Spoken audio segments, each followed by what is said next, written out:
One of the stories that we brought to you last week that got plenty of attention online and on air is the one of Michael Erickson. He is the former New Democratic Party candidate and a high school teacher in Toronto who sent a list of demands, basically saying either Sun News Network and all of Quebecor stop saying certain things, stop bringing you certain stories, or I'm taking you to the regulators. Here's a little bit of what Michael Erickson had in his letter. He says we must place a one-year moratorium on publishing or circulating ads by the Canadian Christian College and its subsidiary organizations, specifically the Institute for Canadian Values. This is because he doesn't like one of their ads on transgendered curriculum. He also says we must give 2 hours of free ad time for a registered nonprofit in Canada or Ontario that promotes or provides services that improve the equality, safety, awareness, and or human dignity of transsexual, transgender, two-spirited, and intersexed people. And finally, sensitivity training for every employee in Quebecor and its subsidiaries. See, this is such garbage, I have trouble saying it, who earn over $90,000 a year. This sensitivity training should be no less than 3 hours and should build awareness and sensitivity as transsexual, transgender, two-spirited, and intersex identities and experiences, with the goal of building a long-term capacity for equality and respect of diversity in your corporation. There you have it. You will have our version of diversity. You will be uniform with us, or we will take you to the regulators. Michael Coren is a man who needs plenty of sensitivity training, but I don't think we'll be seeing him in class anytime soon. Michael, your thoughts on being sent to a re-education camp? Well, I see that intersex was there, and I'm very interested in sex, so maybe I do qualify as part of his victim group. You know, it's very easy to laugh at this and to laugh at him because he's a risible figure with a risible series and set of demands here. But we're powerful. Quebecor have money and lawyers, and we're big guys. But you see, why he's done this and why people like him do this is over the years they've got away with it. The bully will keep on beating and beating and beating the little guy because he can get away with it. Finally, someone stands up to him. You speak to people like Mark Harding, who had a heart attack when he was persecuted, convicted of a hate crime for daring to give out leaflets exposing some of the oppressive nature of Islam. You talk to people like Scott Brocky, a printer, a nice, decent guy who it cost him probably $50,000 because he refused to print material from the Gay and Lesbian Archive. This is what happens to those who can't fight back.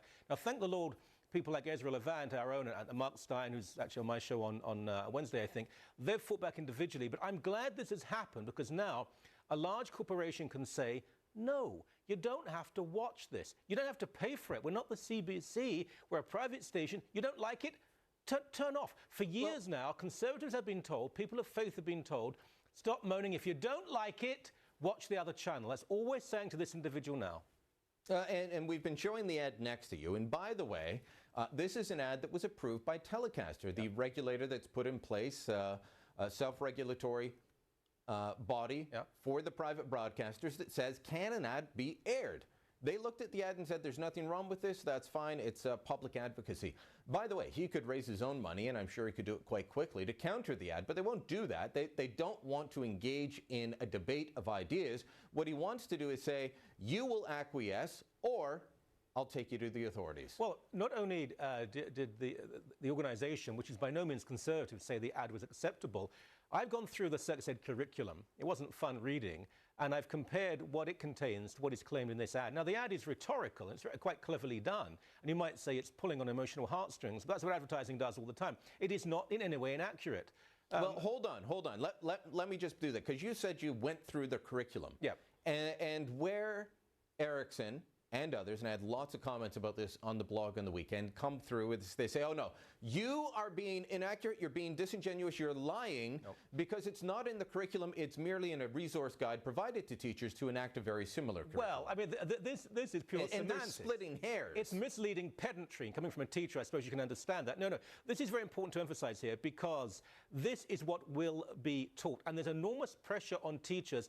Most of them, frankly, they're just good people wanting to teach. They don't want to be involved in this anyway, but they're being told, we're not advising you. When you're given a book, a handbook of advice and guidance, if you ignore it, how long before someone says, why are you ignoring that book? And the aspect of parents not being able to withdraw their kids is true. They've been told that if the child is not there, you're not going to be arrested, but but they'll be marked absent, which could lead to a detention and eventual, why is your child not in class? So, well, and they won't tell you when these things are being taught so that you can't schedule a dentist appointment up to now, or pull your kids out. You can object to just about anything else and pull your kids out, but not this.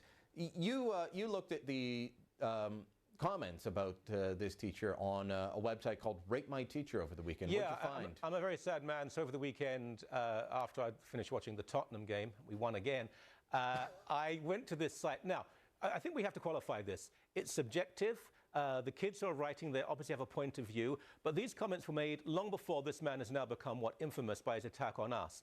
And if you look at them, there's about 25, 26, they're divided. There are some people who love him, but the others, and most comments say, don't like this teacher, do like that teacher. What they say is this, it's very, very pertinent. They say, if you disagree with him, don't even bother handing a paper in, because... Well, yeah, let's bring up some of those comments. I'll read them directly. Yeah. Here's one. He says, I'm so tired of listening to him ramble on and on about gender issues, inequality, LGBT. We get it. What happened to learning about real English? He is an unfair marker.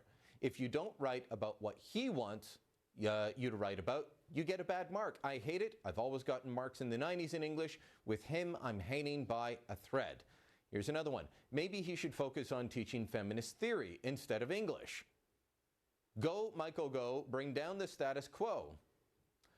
If I disagreed with his point of view, I may as well not even submit my papers. Very close-minded and will not consider any opinions other than his radical ones. I think that last comment shows up pretty close to what he's doing with us. Well, yes, and there are many comments like this. And again, I want to emphasize, anyone can write here, and they can't be abusive, but they can give their opinion. But it is very, very significant that there's a theme developing here, which is a teacher who is prepared, and others say not in the classroom enough. Well, he's run for council, I think. He's certainly run federally against Matt Ignatieff for the NDP.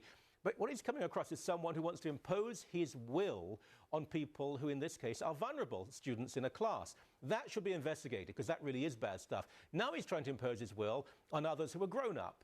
Sun News, and we're not going to just sit there and take it, and we're not frightened. These kids, I understand their point of view. If they've got to be very careful here, because otherwise they'll be in trouble. They might not pass. This goes all the way to university level. I get letters from kids saying, my golly, if I give a different point of view, particularly on the gay issue, I'm in real trouble here.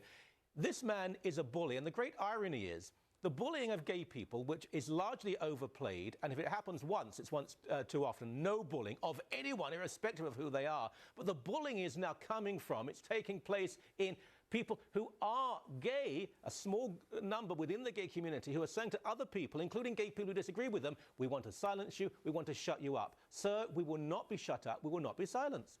I don't think I could silence you if I wanted to, but I have to now, Michael. Thanks for coming by. We'll talk again soon. Pleasure.